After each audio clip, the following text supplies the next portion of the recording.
जरा सोचिए, अगर सिर्फ एक ब्रेन स्कैन से ये पता चल जाए कि भविष्य में कोई अमीर बनेगा या उसे पैसों के लिए संघर्ष करना पड़ेगा, तो कैसा रहेगा? आज के इस विश्लेषण में हम इसी बात पर गहराई से चर्चा करने वाले हैं। रिसर्च बताती है कि अमीर लोगों का दिमाग सच में जैविक रूप से यानी बायोलॉजिकली बिल्कुल अलग होता है। और मजे की बात यह है कि ये कोई किस्मत का खेल नहीं है, बल्कि हमारी सोच के पैटर्न से बने न्यूरल पाथवेज का नतीजा है। तो चलिए आज इस पूरी साइंस को डीकोड करते हैं। इस पूरी प्रक्रिया को समझने के लिए हम धन के 4 न्यूरल पिलर्स पर बात करेंगे। पहला, धैर्य का फायदा। दूसरा, छिपे हुए मौकों को पहचानना। तीसरा, हर दिन कुछ नया सीखने की आदत। और चौथा, दिमाग के सीईओ को एक्टिवेट करना। तो चलिए सीधे पहले पिलर से शुरुआत करते हैं, धैर्य का लाभ। इसे गहराई से समझने के लिए 1972 के मशहूर स्टैनफोर्ड मार्शमैलो एक्सपेरिमेंट पर नज़र डालना बहुत ज़रूरी है। इस एक्सपेरिमेंट में बच्चों को एक कमरे में एक मार्शमैलो के साथ रखा गया। उनसे कहा गया कि अगर वे 15 मिनट तक उसे नहीं खाएंगे तो उन्हें एक और मार्शमैलो मिलेगा। आपको जानकर हैरानी होगी कि सिर्फ 30% बच्चे ही वो 15 मिनट इंतज़ार कर पाए। बाकी बच्चे अपने मन को रोक ही नहीं सके और तुरंत मिलने वाली खुशी के आगे हार गए। अब असली कहानी शुरू होती है 40 साल बाद। जब इन बच्चों का 40 साल तक फॉलोअप किया गया तो नतीजे सच में आंखें खोलने वाले थे।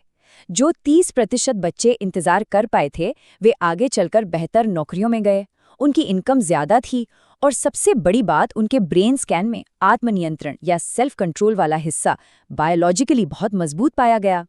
वहीं दूसरी तरफ जो बच्चे इंतजार नहीं कर पाए थे वो जिंदगी में कर्ज और स्वास्थ्य से जुड़ी समस्याओं से जूझ रहे थे और उनके दिमाग का सेल्फ कंट्रोल सेंटर काफी कमजोर था।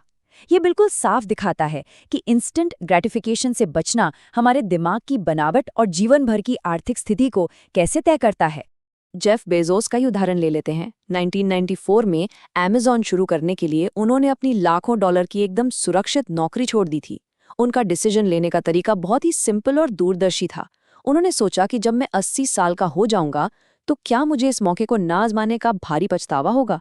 यहीं पर न्यूरोसाइंस हमें बताती है कि सफल लोग सिर्फ इनाम के पीछे नहीं भागते, बल्कि वो उस मेहनत और प्रोसेस से ही डोपामाइन लेना सीख जाते हैं। लंबी सोच हमेशा तुरंत मिलने वाले मजे पर भारी पड़ती है। तो इसे हम असल जिंदगी में कैसे उतार सकते हैं? इसके लिए कुछ बहुत ही व्यवहारिक कदम उठाए जा सकते हैं। सबसे पहले छोटे फायदों को छोड़कर दूर के परिणामों पर फोकस करना होगा। जो चीजें तुरंत मजा देती हैं उन्हें थोड़ा इग्नोर करना सीखना होगा। और कोई भी बड़ा फैसला लेते वक्त ये सोचना होगा कि भविष्य में कहीं इस बात का पछतावा तो नहीं होगा। ये तरीका दिमाग को बायोलॉजिकली रीवायर करने में बहुत मदद करता है। चलिए अब दूसरे पिलर की तरफ बढ़ते हैं, छिपे हुए अवसरों की पहचान। यहाँ बात धैर्य से आगे बढ़कर हमारे देखने के नजरिए यानी परसेप्शन की बायोलॉजी पर आ जाती है। 2019 की हार्वर्ड बिजनेस स्कूल की एक स्टडी इसे बहुत ही शानदार तरीके से समझाती है। इस स्टडी में अमीर और आर्थिक रूप से संघर्ष कर रहे लोगों को बिल्कुल एक जैसे कमरों में रखा गया। कमरों में पैसे कमाने के कुछ छिपे हुए मौके थे। अब डेटा देखिए। अमीर लोगों के ग्रुप में 70% से ज्यादा लोगों ने कम से कम 2 मौके ढूंढ निकाले, लेकिन संघर्ष करने वाले ग्रुप में सिर्फ 18% लोग मुश्किल से एक मौका ही देख पाए। ये सच में एक बहुत बड़ा बायोलॉजिकल डिफरेंस है। हार्वर्ड की इसी स्टडी के दौरान हुए ब्रेन स्कैन से पता चला कि अमीर लोगों के दिमाग में एक अवसर जासूस या अपॉर्चुनिटी डिटेक्टिव वाला हिस्सा बहुत ज्यादा एक्टिव होता है। यही वजह है कि 85% करोड़पतियों के पास इनकम के कम से कम 3 अलग-अलग सोर्स होते हैं। उनका दिमाग हमेशा नए रास्तों की तलाश करने के लिए पहले से ही रीवायर्ड होता है, जबकि आर्थिक तंगी झेल रहे लोगों में दिमाग का ये हिस्सा काफी शांत रहता है। सफल लोग कभी भी एक साथ 10 चीजों के पीछे नहीं भागते। बेजोस के सफर को ही देख लीजिए। 1994 में पहले सिर्फ किताबें बेचना शुरू किया, उसे पूरी तरह से सेटल किया, उस एक इनकम सोर्स को अभेद्य बनाया। फिर 1998 में म्यूजिक और डीवीडी, 2000 में मार्केट प्लेस और धीरे धीरे रणनीतिक रूप से AWS और प्राइम लॉन्च किया। बिना सोचे समझे अलग अलग दिशाओं में भागने के बजाय एक नींव को मजबूत बनाना ज्यादा जरूरी है। कहने का मतलब ये है कि एक बेहतरीन अफसर जासूस बनने के लिए क्या किया जाए। सबसे पहले किसी एक स्किल या बिजनेस में पूरी तरह से महारत हासिल की जाए। जब वहां से एक स्टेबल और अनुमानित इनकम आने लगे, तब दिमाग के उस अपॉर्चुनिटी डिटेक्टिव को एक्टिवेट करके अगले सोर्स की तरफ बढ़ा जाए।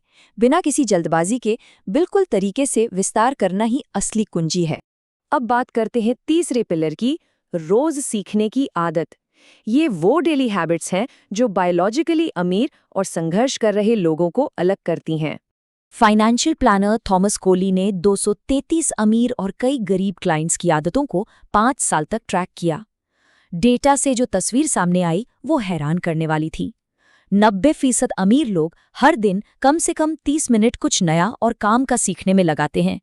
इसके बिल्कुल उलट 95% से ज्यादा संघर्ष करने वाले लोग अपना खाली वक्त सिर्फ टीवी देखने या टाइम पास वाले एंटरटेनमेंट में निकाल देते हैं।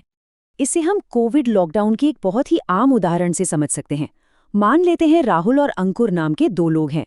दोनों के पास खाली वक्त था और इंटरनेट भी। राहुल ने पूरा टाइम नेटफ्लिक्स देखा और 9 महीने बाद वो बेरोजगार था, बस मार्केट को दोष दे रहा था। वहीं अंकुर ने उसी वक्त में फोकस के साथ वीडियो एडिटिंग सीखी और अब वो महीने का 1.5 लाख कमा रहा है।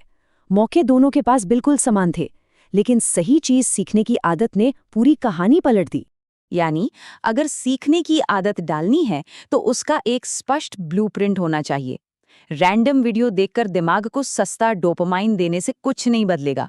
सबसे पहले एक साफ फाइनेंशियल गोल सेट करना होगा। फिर उसके लिए जरूरी सही स्किल पहचाननी होगी। रोज सिर्फ 30 मिनट उस चीज को सीखने में लगाने होंगे और सबसे जरूरी बात, उस ज्ञान को असल में लागू करना होगा, क्योंकि ज्ञान को लागू करने का प्रयास ही दिमाग को बदलता है। अब हम पहुंचते हैं चौथे और शायद सबसे पावरफुल न्यूरल पिलर पर, दिमाग के सीईओ को एक्टिवेट करना। 2017 में लंदन स्कूल ऑफ इकोनॉमिक्स के रिसर्चर्स ने 5 देशों के 10,000 अलग-अलग बैकग्राउंड वाले लोगों से एक बहुत ही गहरा सवाल पूछा था। सवाल था, लोग आज आर्थिक रूप से ठीक उसी स्थिति में क्यों हैं जहां वे हैं? इसके जवाब ने साइंस को एक नई दिशा दे दी। रिसर्चर्स के ब्रेन स्कैन से जो बायोलॉजिकल सच सामने आया वो वाकई जबरदस्त था। जो लोग अपनी स्थिति के लिए अर्थव्यवस्था, सरकार या परिवार को दोष देते थे, यानी जो विक्टिम माइंडसेट वाले थे, उनके ब्रेन स्कैन में दिमाग का डर वाला हिस्सा, जिसे एमिगडाला कहते हैं, बहुत ज्यादा एक्टिव था।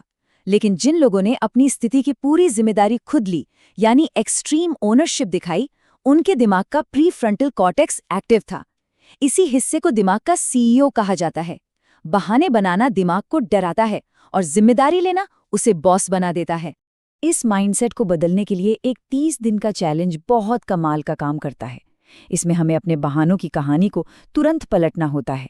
जैसे अगर दिमाग कहे पैसा नहीं है, तो इसे बदलकर 0 निवेश बिजनेस शुरू करूंगा कर दें।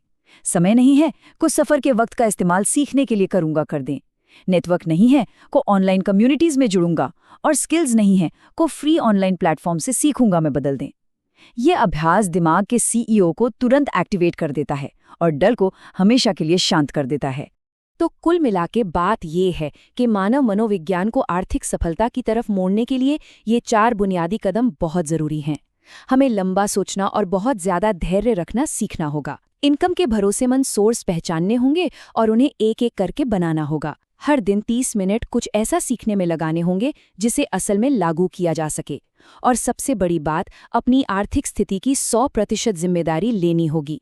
यही वो चाबी है जो दिमाग को अमीरी के लिए रिवायर करती है।